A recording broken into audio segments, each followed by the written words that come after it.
Al-Hikam Pasal 1, Bersandar pada Amal. Min alamatil itimadi, alal amal, nuksonurojai, indawujudis salal. Di antara tanda-tanda orang yang senantiasa bersandar kepada amal-amalnya, adalah kurangnya ar-roja, yaitu rasa harap kepada rahmat Allah di sisi alam yang fana.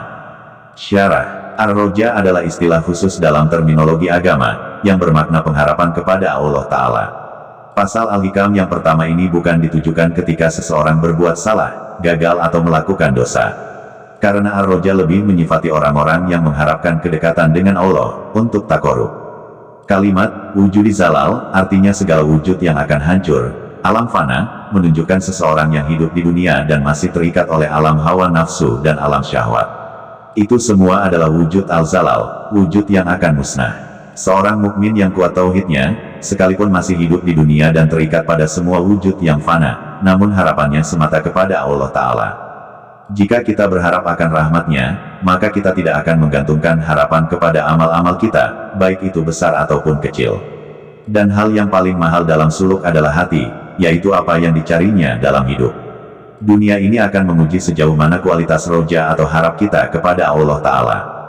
Rasulullah Shallallahu Alaihi Wasallam bersabda, tidaklah seseorang masuk surga dengan amalnya. Ditanyakan, sekalipun engkau wahai Rasulullah? Beliau bersabda, sekalipun saya, hanya saja Allah telah memberikan rahmat kepadaku. Hadits riwayat Bukhari dan Muslim. Orang yang melakukan amal ibadah itu pasti punya pengharapan kepada Allah.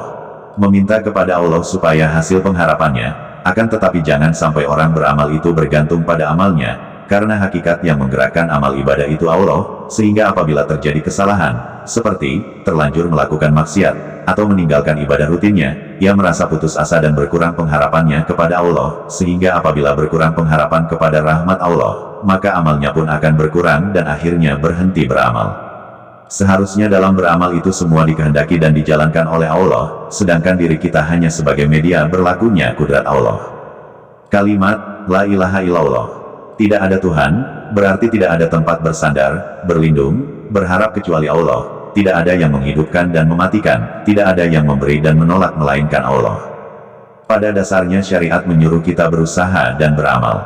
Sedang hakikat syariat melarang kita menyandarkan diri pada amal dan usaha itu, supaya tetap bersandar pada karunia dan rahmat Allah Subhanahu wa Ta'ala. Apabila kita dilarang menyekutukan Allah dengan berhala, batu, kayu, pohon, kuburan, binatang dan manusia, maka janganlah menyekutukan Allah dengan kekuatan diri sendiri, seakan-akan merasa sudah cukup kuat dapat berdiri sendiri tanpa pertolongan Allah, tanpa rahmat, taufik, hidayat dan karunia Allah Subhanahu wa Ta'ala.